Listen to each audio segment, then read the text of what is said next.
Kitab Hakim-Hakim.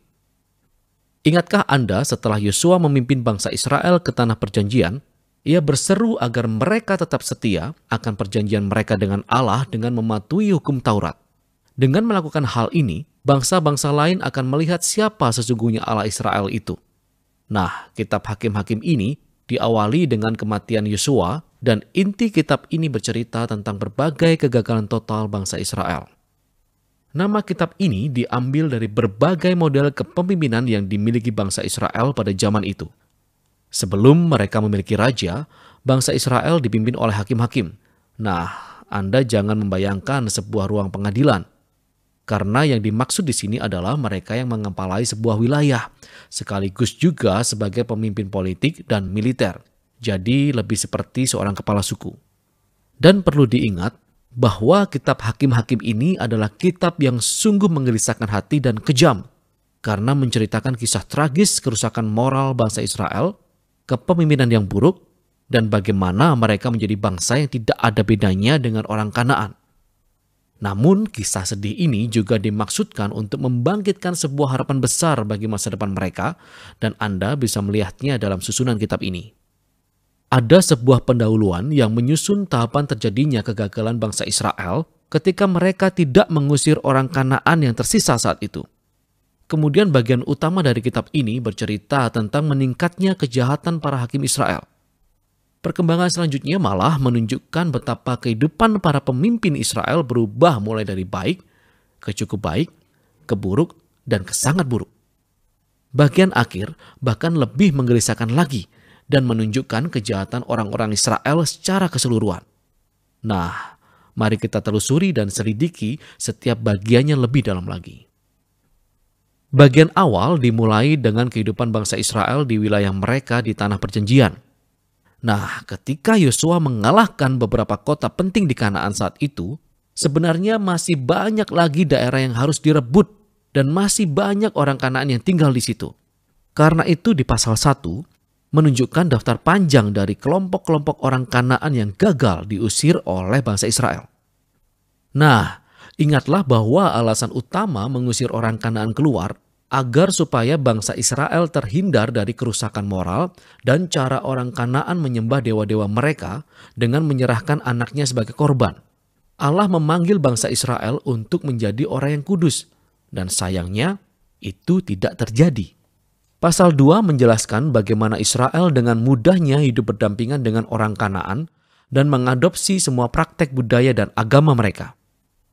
Dan hampir keseluruhan pasal, kita diberikan sebuah gambaran terhadap segala sesuatu yang akan terjadi di dalam keseluruhan kitab ini. Nah, menurut si narator, bagian sejarah yang terjadi di bangsa Israel saat itu merupakan sebuah rangkaian siklus yang melingkar seperti spiral. Jadi bangsa Israel menjadi seperti orang Kanaan dan berdosa melawan Allah, lalu Allah mengizinkan mereka dikalahkan dan ditindas orang Kanaan. Akhirnya, bangsa Israel menyadari kesalahan yang mereka lakukan dan bertobat. Kemudian Allah membangkitkan seorang penyelamat, seorang hakim, dari antara orang Israel yang akan mengalahkan musuh dan membawa mereka ke era yang penuh kedamaian. Namun, akhirnya bangsa Israel kembali berbuat dosa. Dan kemudian hal serupa terjadi lagi. Secara tidak langsung, siklus ini menggambarkan pola dan alur selanjutnya dari kitab ini. Dan terus terulang dalam setiap kisah 6 hakim utama yang diceritakan di sini.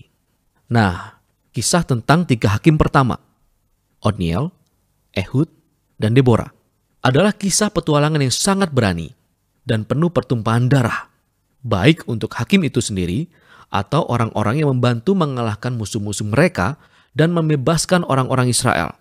Sedangkan kisah tentang 3 hakim selanjutnya lebih panjang dan berfokus pada lemahnya karakter mereka yang makin hari semakin buruk.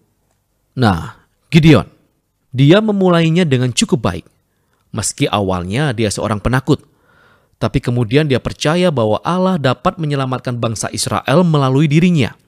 Sehingga dia mengalahkan tentara Midian yang besar hanya dengan 300 orang, sambil membawa obor dan kendi. Namun Gideon sangat pemarah dan membunuh sesama Israel lainnya karena tidak membantunya dalam peperangan. Dan lebih buruknya lagi ketika dia membuat sebuah patung berhala dari emas jarahan yang dirampasnya dalam peperangan. Dan setelah ia mati, bangsa Israel menyembah patung itu sebagai Allah mereka. Dan siklus itu pun terjadi lagi. Hakim penting berikutnya, Yefta, seorang perampok kejam yang tinggal di atas bukit. Dan ketika kehidupan di Israel semakin buruk, para pemuka Israel datang dan memohon bantuannya. Nah, Yefta adalah seorang pemimpin yang sangat ditaati. Ia memenangkan banyak pertarungan melawan orang Amon.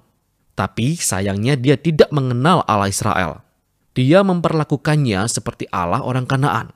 Dia bersumpah mengorbankan anak perempuannya jika dia memenangkan peperangan. Kisah tragis ini menunjukkan betapa dalamnya bangsa Israel telah jatuh. Mereka tidak lagi mengenal karakter Allah mereka sendiri, sehingga menggiring hidup mereka kepada pembunuhan dan ibadah palsu. Hakim terakhir, Simson, dan sejauh ini adalah yang terburuk. Awal hidupnya sangat menjanjikan, namun dia tidak menghormati Allah Israel. Hidupnya sembarangan, kejam, dan sombong. Dia menang telak dalam pertempuran strategis melawan bangsa Filistin, namun mengorbankan integritasnya, dan hidupnya berakhir dalam kerusuhan sebuah pembunuhan massal. Nah, ini catatan pentingnya.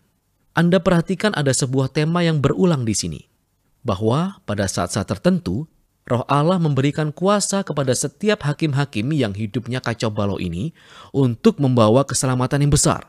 Kenyataan bahwa Allah memakai orang-orang ini tidak berarti bahwa ia mendukung semua pilihan dan tindakan mereka. Allah berkomitmen untuk menyelamatkan umatnya, namun ia harus bekerja sama dengan para pemimpin yang lalim ini.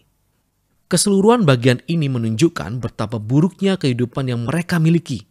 Anda tidak bisa lagi memisahkan orang Israel dan orang Kanaan. Dan itu hanyalah para pemimpinnya. Bagian akhir menunjukkan titik terendah dari bangsa Israel secara keseluruhan.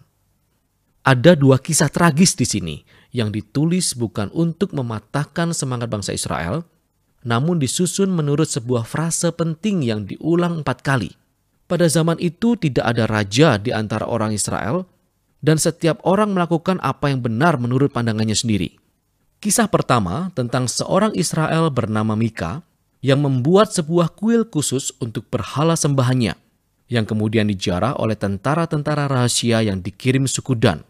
Jadi, mereka datang dan mencuri semuanya, lalu pergi dan membakar Lais, kota yang aman dan tentram hingga luluh lantak, serta membunuh semua penduduknya. Kisah yang sungguh-sungguh mengerikan. Ketika Israel melupakan Allahnya, kekuasaan mereka semakin besar dan mereka bertindak sesuka hati. Kisah terakhir dari kitab ini malah lebih buruk lagi, yaitu kisah yang sangat mengejutkan tentang kekerasan seksual dan kekerasan lainnya yang membawa Israel pada perang sipil pertamanya. Benar-benar sangat menggelisahkan hati. Dan itulah intinya. Kisah-kisah ini adalah peringatan bahwa kejatuhan Israel yang berakibat pada kehancuran diri mereka sendiri adalah akibat karena mereka berpaling dari Allah yang mengasihi dan menyelamatkan mereka dari perbudakan di Mesir. Dan sekarang mereka perlu dibebaskan kembali dari diri mereka sendiri. Satu-satunya secercah harapan dalam kisah ini ditemukan di baris yang diulang pada bagian akhir yang membentuk kalimat terakhir dari kitab ini. Tidak ada raja di Israel. Sehingga kitab-kitab selanjutnya disusun untuk menceritakan asal-usul keluarga Raja Daud di kitab Rut dan asal-usul kerajaan Israel itu sendiri di kitab 1 Samuel. Tapi kisah dari kitab hakim-hakim ini memiliki nilai pembelajaran yang sederhana terhadap kondisi manusia. Namun pokok utamanya ada pada kasih karunia Allah untuk mengirimkan seorang raja yang akan menyelamatkan umatnya. Dan itulah kitab Hakim-Hakim.